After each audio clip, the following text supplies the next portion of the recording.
Hello and welcome back to No Bullshit. Today we return to talking about the ongoing drama and controversy surrounding the Marvel Cinematic Universe series of films. Last year, Captain Marvel was a hot topic here to say the least, mostly because it was a movie no one asked for, with forced-in feminism and pro-progressive messaging getting shoved down our faces. In addition, the lead actress playing the titular hero, Brie Larson, turned out to be a bit of a mess herself too. And well, things appear to be going in the same direction with Captain Marvel now, a year later, as Marvel itself is making waves, officially announcing the sequel, which will have a new writer and director because the previous crew was fired, possibly because of the demands and diva antics of Miss Brie Larson herself. Also, our second story today, which we will get to later, it has to do with yet another woke Marvel property, Black Panther, which is possibly getting even more woke with its sequel and upcoming entries too, and you'll never guess why. But before we get to Captain Marvel and later Black Panther, let's first check out our new sponsor, Surfshark VPN. Surfshark is a full-fledged security toolset based on virtual private network architecture. Surfshark is also a VPN service that makes online privacy protection easy and attainable because it encrypts all internet traffic sent to and from your devices, and it also ensures that your IP address remains hidden to make sure nobody can see what you do online. On top of that, they block ads, trackers, malware, and phishing attempts too. And unlike other VPN services, you can use it on as many devices as you like simultaneously.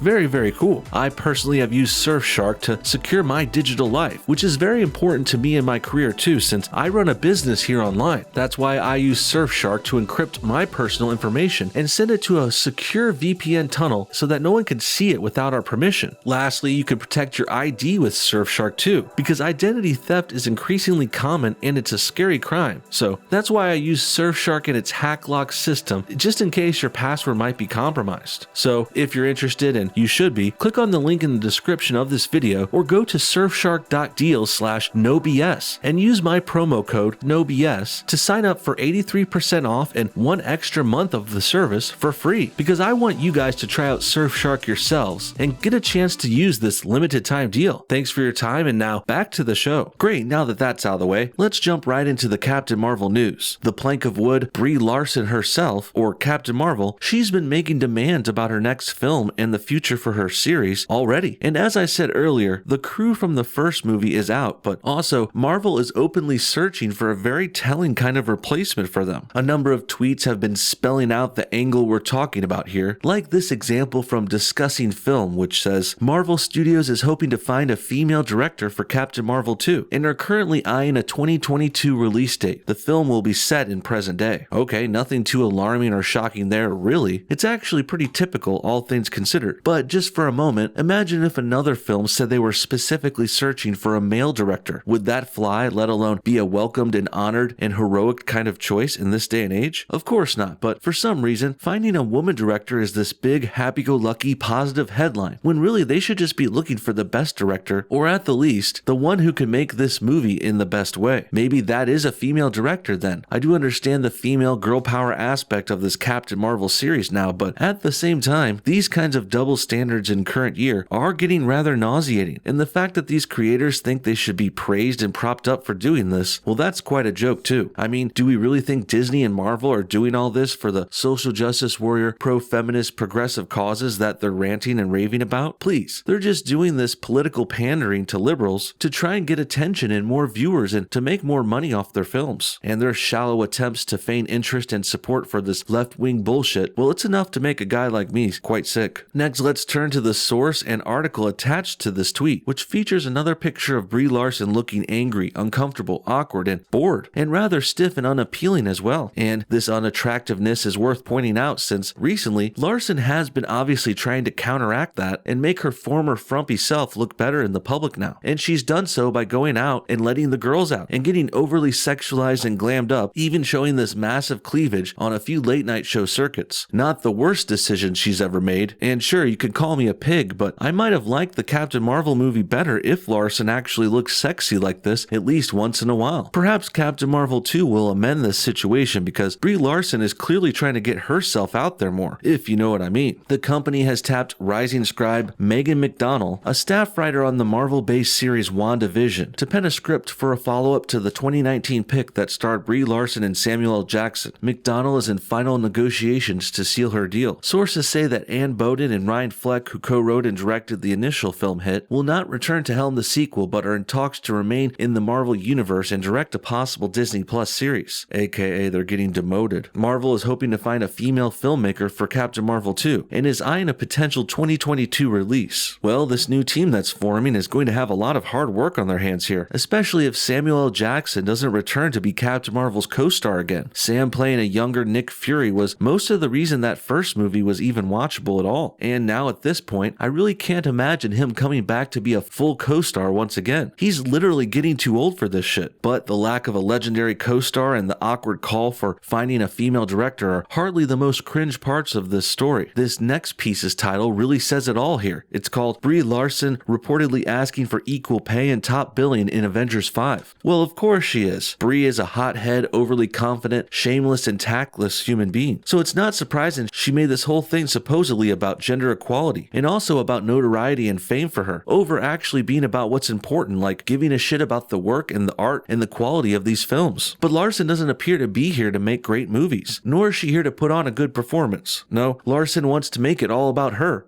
ego, SJW politics, money, and now name placement in the credits and on movie posters. Clearly her and her camp are worried about the wrong things, and they're putting it out there pretty blatantly too. The other thing I can't stand about this bit is the way they try and frame it as if Brie is asking for equal pay. That's bullshit. That's just a fancy way of saying Larson is asking for more money she probably doesn't deserve. So don't try and make it this noble, high and mighty, like you're saving the world gesture. You're framing it as equal pay, which is misleading at best. And you're playing the system and using PC culture and the media to extort Marvel for more cash at worst. Just because you play a superhero in a few movies doesn't make you one, Brie. And just because you're one of the few heroes left in Marvel after the last movie retired a number of the major ones, well, just because you're one of the few still around doesn't mean you deserve more money. This chick is already getting paid millions and millions, but as we've seen time and time again, with SJWs like this, it's really never enough. But with Iron Man, Captain America, Black Widow, and Vision out of the picture, and Thor apparently due to be depowered, who will make up the next team? Well, there are a number of existing heroes who could fit the bill. I'd say Tom Holland's Spider-Man and Brie Larson's Captain Marvel are locks, though as the former has been gradually learning the ropes over his solo movies, and his tech genius filling in for Tony Stark. And obviously, the team needs some muscle. That's where the cosmically powered Captain Marvel comes in. Speaking of which, sources close to WGTC, the same ones who told us National Treasure 3 was in development months before it was revealed by The Hollywood Reporter, and that a Miss Marvel TV show was coming to Disney Plus before the studio officially announced it, say that Brie Larson is pushing for equal pay with their male co-stars and top billing in the movie, and while it's unclear if she'll get it, good for her for trying. Yeah, I guess you can't blame someone for trying, but at the same time, this word getting out does show what Brie Larson really cares about here, as I went over before. And also, all of the male co-stars she's referencing, they've all been with Marvel far longer than her, and thus, they definitely deserve more pay than Brie, who is a relative newcomer. For example, Thor started with the series in 2011, and Doctor Strange and Spider-Man entered in 2016. Black Panther even has a year on Brie, and a few appearances over Captain Marvel too. Captain Marvel, who only joined the cast last year in 2019, making one other appearance in Avengers Endgame. So really, while Larson implies the male characters get paid more for unfair, sexist reasons, it's actually because of legitimate ones. They have more experience and they've done more work for the franchise. And the longer you're with the franchise and the more appearances you make, the more money you end up making too. But Brie Larson doesn't want to do the legwork, and she doesn't want to earn her way up. She wants special treatment, more attention, and to be put above everyone else because she's a girl, I guess. Or rather, she's a feminist, and we know that's not about equality. It's about special treatment. Getting top billing might be a bit more difficult though. This is one of those things that don't seem particularly important to the average fan, but agents fight hard for it. From what we're told, Marvel Studios reportedly want Tom Holland to have top billing since they want him to be the face of the team. But we've also been informed that they aren't ruling out the option of letting Brie have it instead. Well, of course Tom Holland should get top billing here. The guy is playing frickin' Spider-Man. You know, the Amazing Spider-Man, one of the most famous characters of all time. Not just in comics either. He's like one of the most famous characters ever. So I'm sorry that Brie Larson ended up with a B or C level character like Captain Marvel, and sure, you've made a big fuss and some success with it, all things considered, but Captain Marvel will never beat out frickin' Spider-Man. This is like making a Justice League movie and giving top billing to Martian Manhunter or Aquaman, the latter of which has only gotten popular and cool in recent times, by the way. And this would completely be looking over the really famous characters like Batman and Superman, of course. Regardless though, I think you you guys get the point. Marvel is trying to make the right move and probably going to lead with Spider-Man and Tom Holland going forward, particularly for the Avengers team-up movies, but now Brie Larson and her Captain Marvel are trying to squeeze their way into the top in the most awkward, inappropriate, forward, and undeserved way possible. Next, let's move on to finally talking more about Black Panther and how that film series is related to all this. Of course, Black Panther and Captain Marvel are co-stars in the Avengers films now, but also these movies and their themes and promotions have a lot of other similarities too. While Black Panther was the first black-led Marvel movie, supposedly if you don't count Blade, well, Captain Marvel was of course the first female-led one, supposedly if you don't count Elektra. And both of these films came out early in their respective years. Black Panther coming out in February 2018 and Captain Marvel in March 2019. And with all that said, I think we can see how similar these things are already. And in addition, both of these films brought in this new wave of wokeness which has been taking over the Marvel films more and more each year. And also, both of these movies and their heroes remain in the MCU, and they're getting ready for their sequels too, both of which could be coming in 2022 possibly as well. Now, we went over Brie Larson and Captain Marvel's troubles and their woke demands, so let's now see where Black Panther and its sequel are going with this. An article from We Got This Covered has more details. It's called Chadwick Boseman reportedly unhappy about Marvel's plans for a new Black Panther. That doesn't sound good. Let's see where this goes then. As has been reported for a while now, the plan is for the Black Panther movies to eventually pass the mantle over to Shuri, which has previously happened in the comic books. And while it makes sense to do so, Boseman is said to be pretty unhappy about it, which is completely understandable, as getting replaced as a lead in a multi-billion-dollar franchise isn't an ideal scenario for any actor. And while he's not exactly at the point where he's going to just walk away from the role, sources say the star feels like he's being sidelined and doesn't want the title taken away from him. Well, Chadwick Boseman does have every right to be upset here. He's right about this too. Sure, Black Panther was replaced by Shuri in the comics, but that was after years and years and probably decades of sticking with the main T'Challa character. Phasing Boseman out now in the films would obviously be way too soon. The guy's only been in one solo movie, and besides a few smaller supporting roles in some other ones, we really haven't seen much of Black Panther yet, especially not enough to warrant possibly replacing him, like he's getting old or people are sick of him. And let's be real, the only reason this is even being suggested is because they want to make Black Panther a female. If the upcoming replacement on deck was a dude right now, waiting wouldn't even be a question. I mean, Chadwick Boseman just helmed one of the biggest Marvel movies in recent years. Black Panther was a friggin' cultural phenomenon, mostly due to him and his lead acting. That means this guy should be getting more movies, not less, and his replacement shouldn't even be brought up, not at least for 2 or 3 more movies. Shit, Iron Man was with the franchise for 12 years before he even thought about retiring, and Thor has been with Marvel for 9 years already and he's still kicking it, albeit he's also being replaced by a girl in his next movie too, apparently. And then Marvel now wants to prematurely replace Black Panther with a girl too, while also overpaying Captain Marvel and putting her above frickin' Spider-Man, their flagship character? Jesus, I think it's pretty apparent what's going on here. These Marvel sequels and this new phase, they're getting woke as hell, and it's doing so at a great cost. The cost being the quality of the films and also them not giving us fans what we actually want. What do you guys think about these stories? Does Brie Larson deserve even more money? Do people actually like Captain Marvel? And will Black Panther be girl-washed before he gets to his second or third film? Comment your thoughts on everything below, and thanks for watching No Bullshit. Hit that like button to help support this channel, and we'll see y'all next time.